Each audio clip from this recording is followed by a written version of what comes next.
Welcome to CXQA Live, where we discuss the role the agent plays in creating successful CX call center operations. We want to remind you, of course, that we are being recorded for quality assurance, which is the name of our podcast that we make out of the time that we spend together each Tuesday at noon Eastern. And on CXQA Live, we believe agents are the single most important asset in CX. Agents with the right training, tools, and connection with your company are going to be a revenue growth and protection center for your business and brand. They're going to be the best diagnostic tool that you have for your business. And they're going to ensure that your customers are satisfied and connected. They're going to produce more and better work. And they're going to want to stay and contribute to the long-term success of your company. And this is what we call the agent-centric contact center philosophy. Now, this week on the show, we're delighted to have with us Dave Seaton from Seaton CX. Welcome, Dave. Thank you. Happy to be here. Yeah, man. So Dave works with B2B companies to measure, manage, and improve customer experiences through his consulting firm, Seaton CX. And Dave recently launched a new piece of content, is it weekly, Dave? Is it weekly email? It's weekly.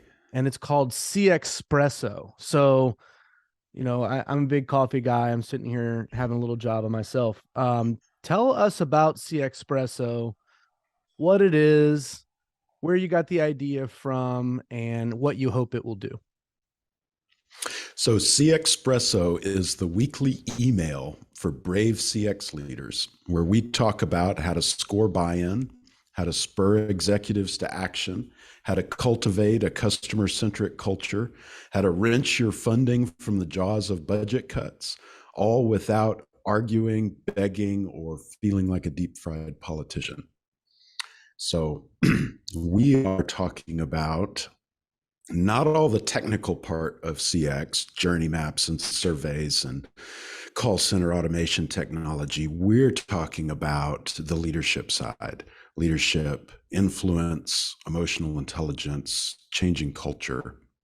And the reason I wanted to have that conversation is because this idea of getting buy-in for CX is so prevalent. Everybody talks about how to get buy-in, what happens when you don't have buy-in. But the advice that's traditionally out there is two things. It's make friends with your finance team or CFO so that you can show the ROI of your initiative, and connect your CX metrics to the metrics that other leaders already care about. So if you're trying to influence the customer support leader who cares about first call resolution or average handle time, right, you could show how the CX metrics connect back to improving those. And that's good advice, but they don't tell you how to do it. How do you get attention from your CFO or your finance partner? And then how do you influence people who have their own goals and their own objectives to make CX a priority? So those are the things I wanted to explore in CXPRESSO. Been doing it now for about 6 weeks, and there's been a really great response. So it seems to be resonating with people. I mean, I've received it myself, and, I personally appreciate content that has some teeth in it, if you know what I mean.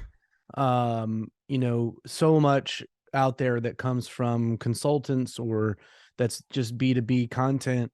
It's the headline is intended to say, hey, we can help you solve something. But then when you get into the content itself, it's like 1,000 other articles or emails you've already read before, the same advice, the same, like you said, kind of, yes, we should get buy-in. Okay, but how do you actually go about that and dealing with the messy interpersonal, political, fiscal dynamics that exist within organizations and actually moving the ball forward and improving not just some of the typical metrics, but improving the overall business outcomes, right, that come about. There really isn't a whole lot of talk about the nitty gritty of that, and that's what I've appreciated about CXPRESSO so far myself.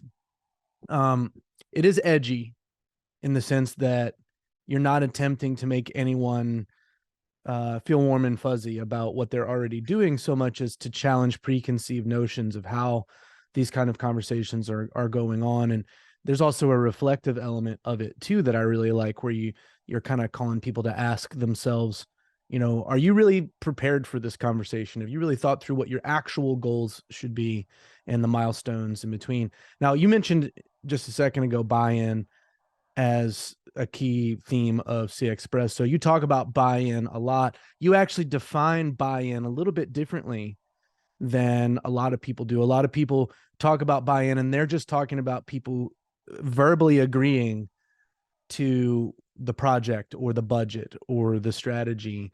But you talk about buy-in a little bit differently. So Dave, I'd love for you just to kind of explain organizational buy-in as it relates to positive change initiatives in CX.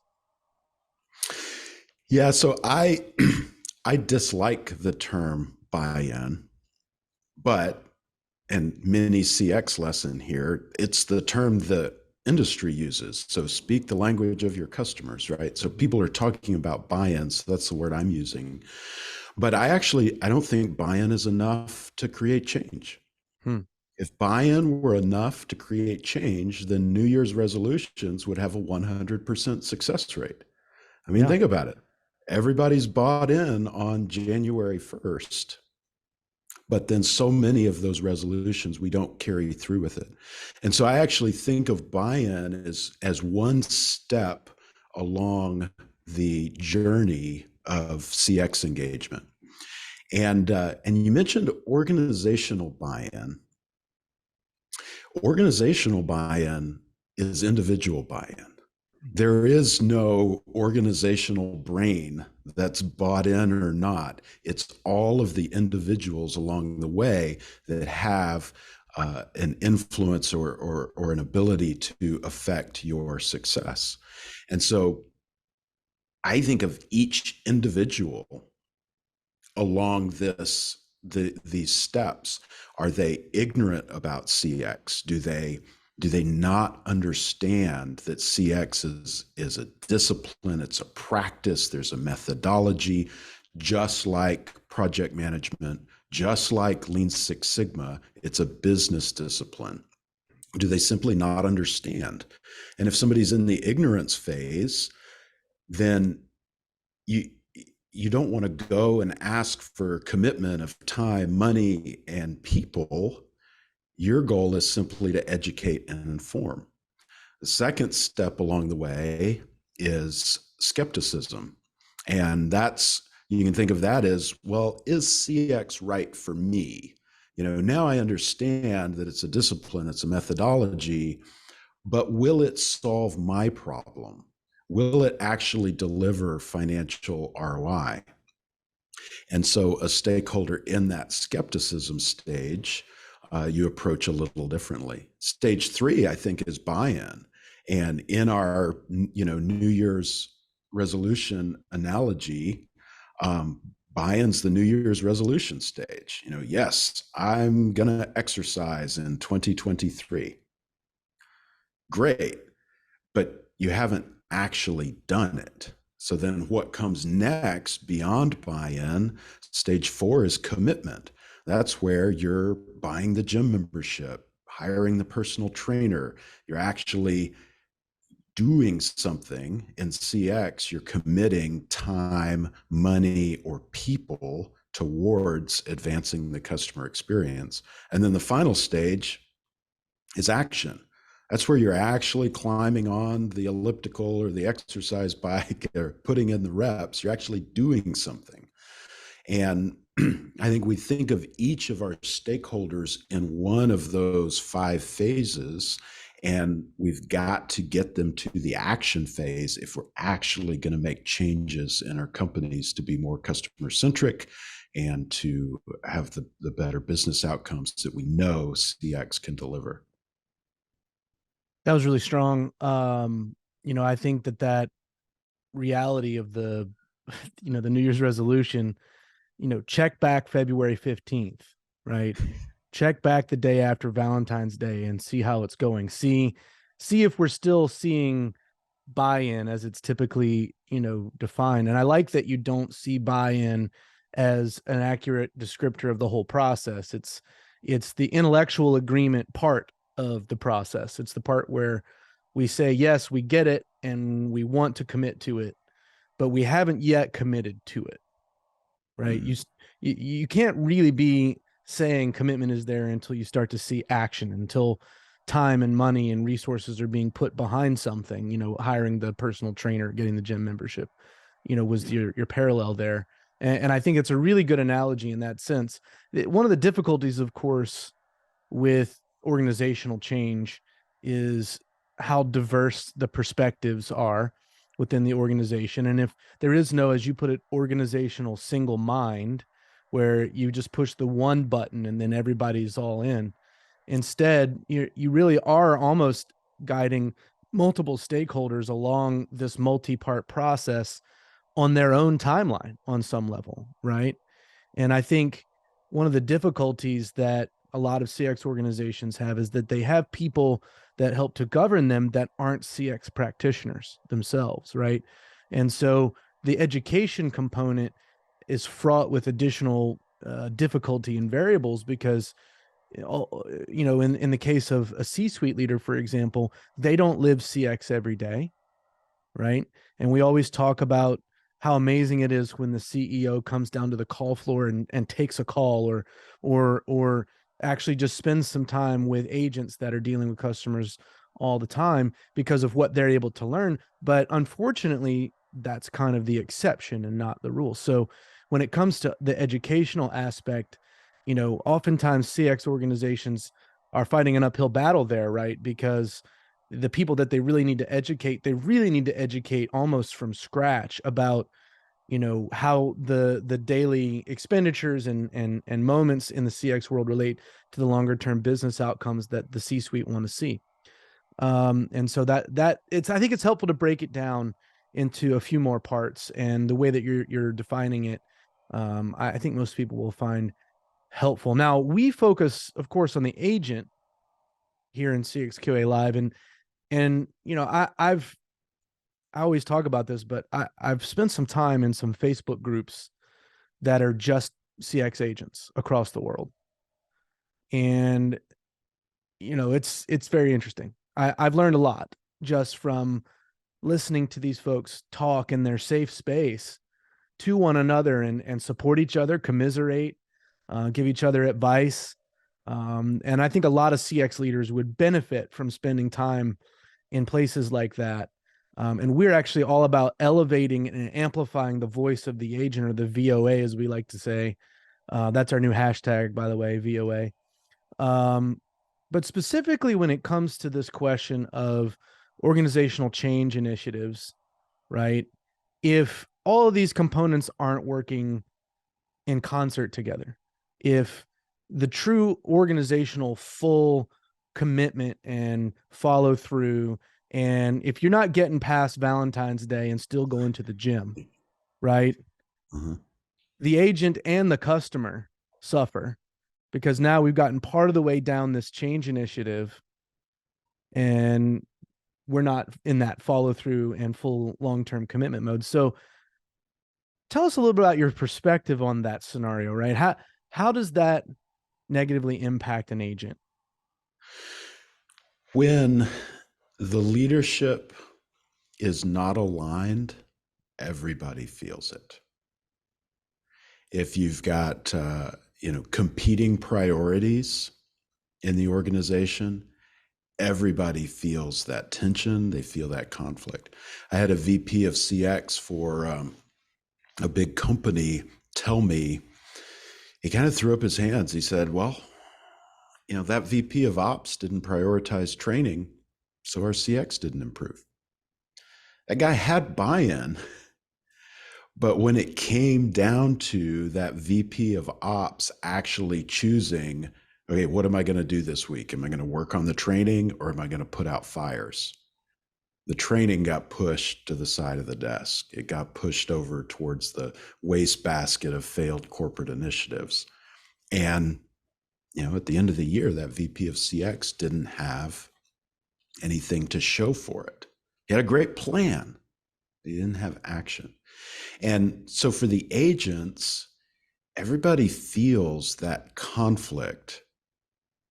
And so one of the things, what we're really talking about on CXPRESSO is these ideas of leadership, building executive alignment, bringing people together around a common vision, and then executing on that vision.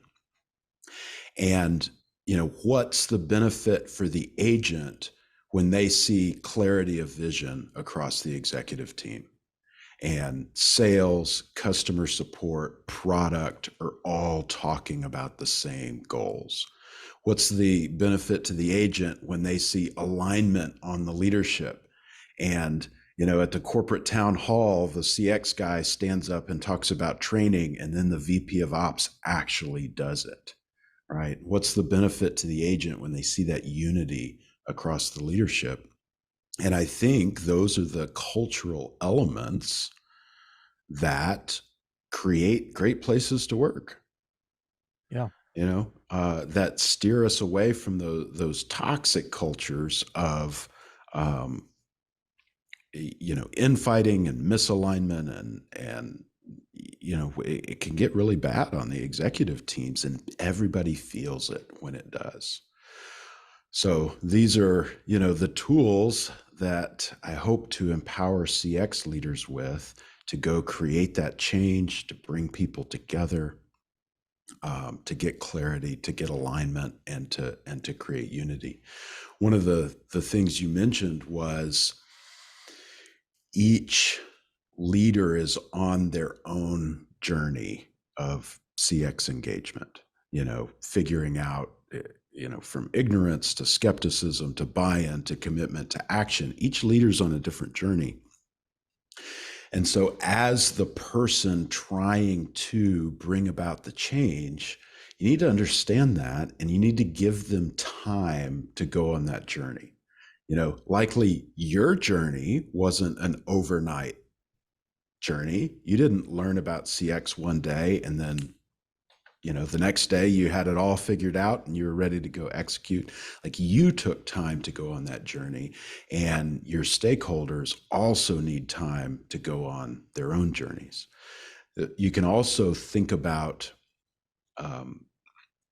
this idea of the adopter curve. Like, when a new technology comes out, right, you've got early adopters that are going to be the first one in line at the Apple store for the new iPhone. And then the next group of people is going to wait to see how the early adopters react to the new thing. And then, you hit the mass of the bell curve and everybody's buying it. And then at the end, you've got people who are the late adopters, right? Like I remember my parents told me one time, they're like, yeah, we don't see a need for texting. We will never be texters. Well, now they text me every day, right? But they were late adopters on texting back when we had, the T9 entry on our little Nokia phones and stuff.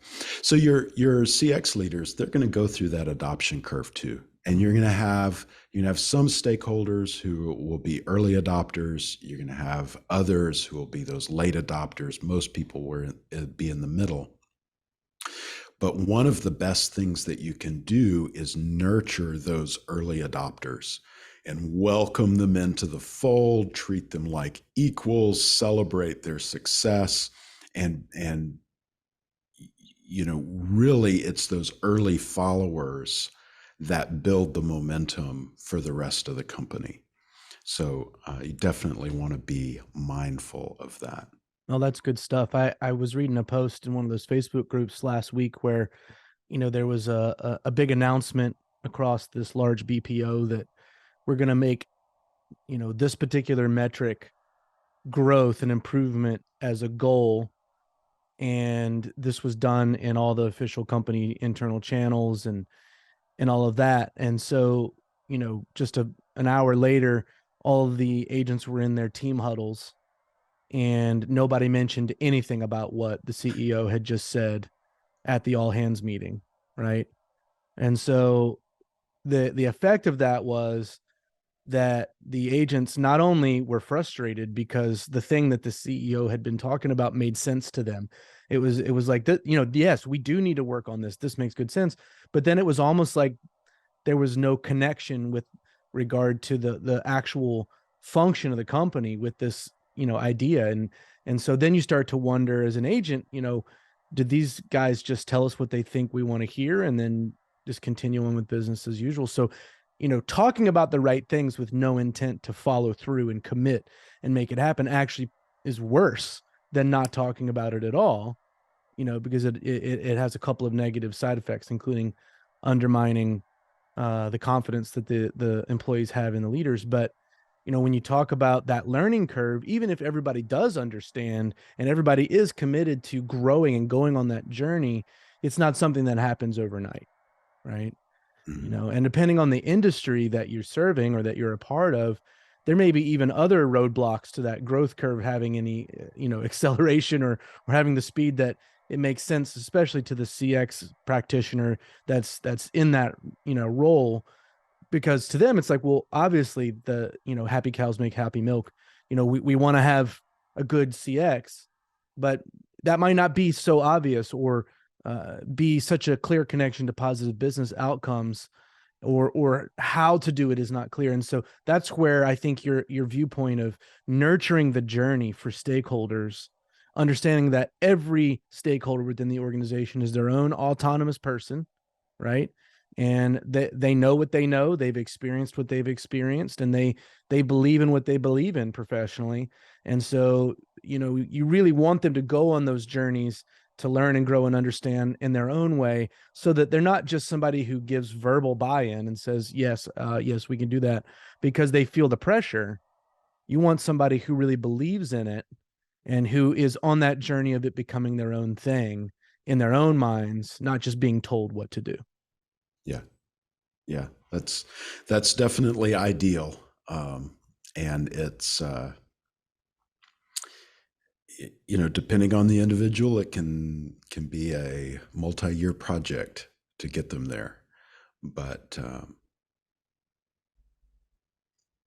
yeah, that alignment is critical.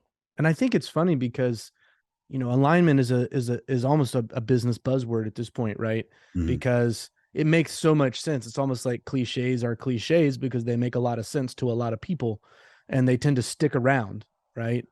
Yeah. um buzzwords can be the same way. Alignment can be something that we say, alignment can be something that we talk about, but actual functional real living alignment between any set of human beings in any context, be it professional or personal or whatever, is actually something that's hard to accomplish, you know It is. It is. And many times, even in a functional, healthy team culture, you're still going to have conflict because people have different values. yeah, Um, I am a risk taker. So when I was a single guy, when I was a bachelor, I bought the cheapest health insurance plan that was offered. Now, I met the woman I'm now married to, and she is risk adverse. So, from her perspective, from her values, she bought the gold plan because she never wanted to be in a situation where she would need health insurance and wouldn't have that cushion there. yeah, So when we got married and we merged our households, we had to pick one, the cheap plan or the expensive plan. And we had different values, and neither value was right or wrong, right? I can't say risk taking is better than stability. She can't say stability is better than risk taking. We just have different values. And so we had to figure out a compromise. That compromise was we would buy the cheap plan, And the difference, we'd put that in savings every month. So we would build up a cushion in case we ever needed it. Then we would have it. And her needs were met and my needs were met. And we had a great plan and it worked out great. It worked out for us. But in our leadership teams, we need to understand that sometimes the conflict comes not from a rational, this won't work or this is a better way to do it, but from those value misalignments where people have different values. I worked with somebody one time who, we had this big organizational problem. And I was very focused on solving it. Let's go out. Let's take a risk. Let's solve this problem. Let's deliver the results to the company. It'll be a great, be a great project. And my stakeholder was coming from a very different perspective. She was exhausted. And she didn't want the spotlight. And her values of a stable, low risk work situation where she could manage the escalations and not be surprised, not take risks that may impact her career, was a very different headspace than I was in. And so those are the kind of challenges that you'll have to figure out how to navigate.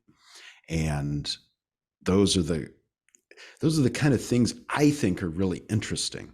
And that's what I want to talk about on CXPRESSO is how do you navigate those relationships with other people who are, stuffed with emotions and hidden motivations, and pride and jealousy and fear and all of those things that we bring to work that nobody talks about, but absolutely impact our ability to have that clarity, that alignment, and that unity towards our CX objectives.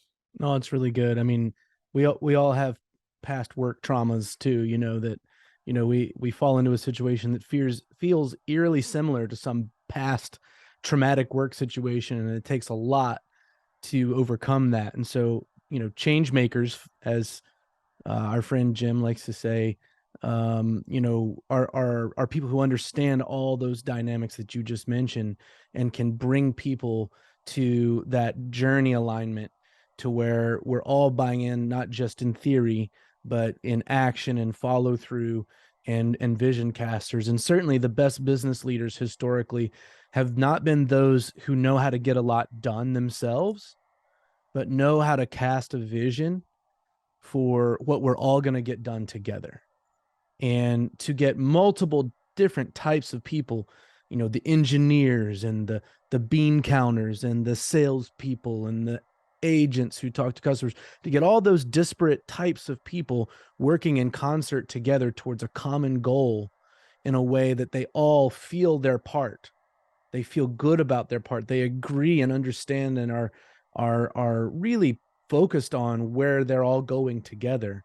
Those are the historically the best business leaders that are out there in the books. So, we're gonna close out our time because we always try to stay right to a half hour, but I cannot recommend CXPRESSO enough. And when we post the content from today, we'll be sure to include the link on how someone can sign up to get that content. But I want to thank you for being with us today, Dave. It's really great to hear some of your ideas, and I know there's a lot more that I'd love to unpack with you in future episodes, and hopefully we'll get a chance to do that. But thank you again for being with us today. Thank you. It's been great. All right. I hope everyone has a great Tuesday. Let's go make a difference in our worlds.